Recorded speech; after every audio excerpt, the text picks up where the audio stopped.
హైదరాబాద్ చింతల్లో జరిగిన హత్య కేసులో పోలీసులు దర్యాప్తు ముమ్మరం చేశారు. ఓ వ్యక్తిని హత్య చేసి మృతదేహాన్ని ముక్కలు ముక్కలుగా నరికి అరలో ఉంచి పైన సిమెంట్ పూత పూసి పాతిపెట్టారు.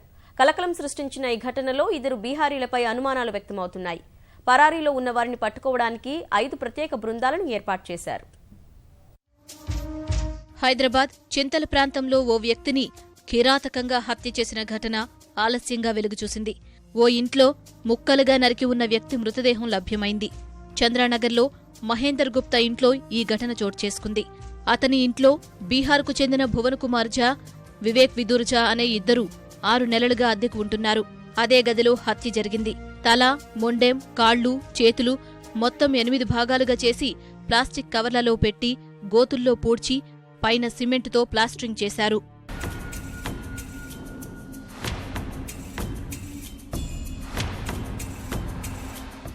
ఇంట్లో నుంచి దుర్వాసన రావడంతో పక్కనే నివసించే ఓ యువకుడు పోలీసులకు ఫిర్యాదు చేయడంతో దారుణం బయటపడింది. హత్య జరిగిన తర్వాత అద్దెకు ఉంటున్న 2 కనిపించకుండా పోయారు. వారితో పాటు గదిలో మరొకరు ఉన్నట్టు పోలీసులు అనుమానిస్తున్నారు. వారిద్దరిలో ఒకరు హత్యకు గురయ్యారా లేక మరో వ్యక్తిని హత్య చేశారా అనే విషయంపై పోలీసులు ఆరా తీస్తున్నారు.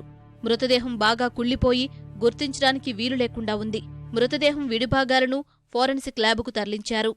కొత్తగా సిమెంట్ చేసిన ఏరియా కనపడింది. బయట మాత్రం డార్క్ కలర్ లో ఉన్న లిక్విడ్స్ ఫ్లో అయినట్టు కనపడింది. మన షెల్ఫ్స్ కింది భాగంలో ఒక మొండెము ఒక తల గుర్తించడం జరిగింది. మళ్ళీ ఫర్దర్గా ప్రోబ్ చేసి మిగతా కాళ్ళు చేతులు కూడా వేరే షెల్ఫ్ కింద పెట్టడం కనపడ్డది. నాకు వాళ్ళ ఐడి కార్డ్స్ దొరికాయి. అందులో ఒక వ్యక్తి ప్రధానమైన వ్యక్తి కూడా అందులో ఉన్నట్టు తెలుస్తుంది. వాళ్ళ ఆధార్ కార్డు దొరికింది.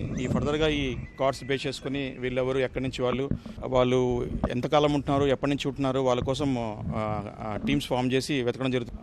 Maybe tie up with some other companies, అవి కూడా ఇన్వెస్టిగేషన్లో వస్తాయి. బాడీ నిండా ఈ సిమెంటు గచ్చు అంత మీద పడింది. గుర్తుపట్టలేని పరిస్థితిలో ఉంది. బాడీని కట్ చేసి మొండెము, తలకాయ ప్లస్ కాళ్ళు చేతులు సపరేట్ చేసి ఆ చిన్న షెల్ఫ్లో ఇరికిచ్చి లోపల పెట్టేసి పూడ్చేయడం జరిగింది. ఎప్పుడూ ప్రశాంతంగా ఉండే చంద్రానగర్లో ఈ దారుణం జరగటం చూసి స్థానికులు ఉలిక్కిపడ్డారు. నిందితులు పట్టుబడితే హత్య చిక్కుముడి వీడే అవకాశం ఉంది.